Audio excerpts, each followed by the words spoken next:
Dieu, mon Dieu, je te cherche pour m'abandonner à toi. Dieu, mon Dieu. Mes chers frères et sœurs, chers amis dans le Christ, je voudrais pour cette homélie attirer notre attention sur un aspect fondamental de la parabole que nous venons d'entendre. Elle nous est assez familière et elle a un caractère particulier, en ce sens qu'elle est la dernière parabole même adressée aux Juifs. Cette parabole vient un peu comme pour signifier la condamnation du peuple juif. On n'a peut-être pas toujours l'exactitude d'un regard sur ce texte, mais en le parcourant, ce qui frappe d'abord notre imagination, c'est bien la cruauté et la révolte des gérants de la vigne. Dans cette parabole, la vigne représente le royaume de Dieu. Les Juifs étaient le peuple de Dieu. Ils en étaient arrivés à considérer que leur propre intérêt se confondait avec ceux de Dieu. Dieu les avait aidés contre les autres nations et ils étaient sûrs d'être sauvés. Et alors, ils ne s'intéressaient plus au sort des autres qui ne connaissaient pas Dieu. Dieu leur avait confié son royaume. Autrement dit, il les guidait tout au long de leur histoire afin qu'ils soient un exemple, eux aussi, pour les autres peuples.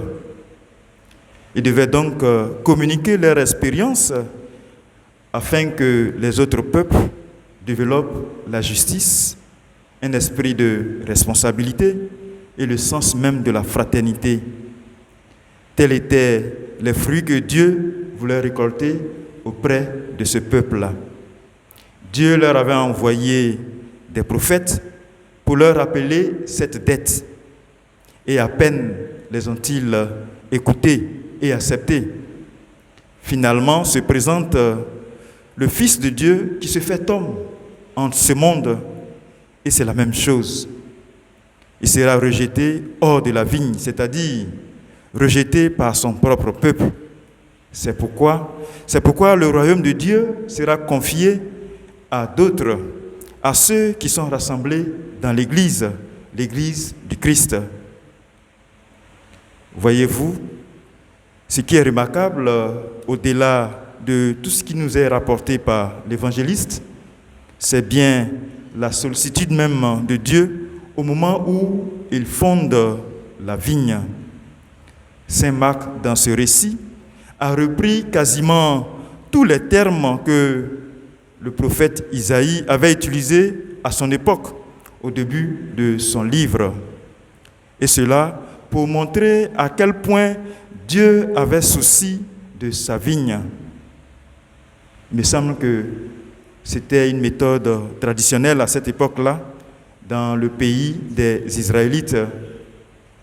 On protégeait le champ de vigne par une clôture pour empêcher les passages.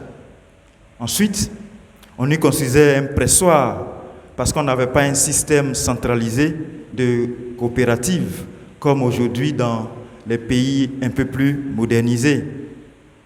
On y bâtissait une tour de guette pour surveiller la vigne, pour chasser les oiseaux qui viennent manger les grains, un peu comme dans les champs de rizières. C'était aussi contre les voleurs qui pourraient venir grappiller pour se nourrir de la vigne. Mes chers frères et sœurs, toute la première partie de cette parabole porte sur le traditionnel thème de la sollicitude de Dieu pour Israël. Le peuple d'Israël auquel Jésus adressait à travers cette parabole tout son amour. Malheureusement, il sera lui-même rejeté et tué. Dieu les aimait d'un amour unique et exceptionnel. Et à cause de ce même amour de Dieu, À cause de ce même amour, on est tenté de pointer du doigt les leaders juifs qui voulaient faire condamner Jésus et tout le peuple ensemble qui ne l'a pas reçu.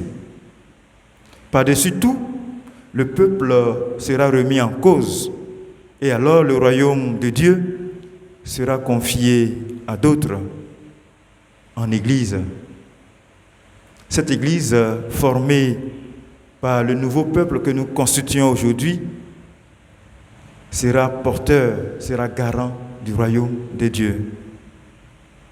Elle a aujourd'hui la certitude que Dieu ne peut pas l'abandonner, quelle que soit son infidélité. Mais alors il faut bien s'entendre.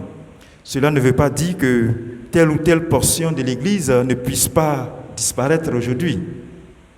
L'histoire nous montre comment l'Église aujourd'hui, pratiquement absente, elle est absente dans certaines régions. Pour expérience, je peux vous le dire. Quand on fait le décompte dans le diocèse d'Odiéné, il y a de quoi se plaindre. Tout le monde veut rester au sud, à Abidjan. Tout le monde veut travailler ici au sud.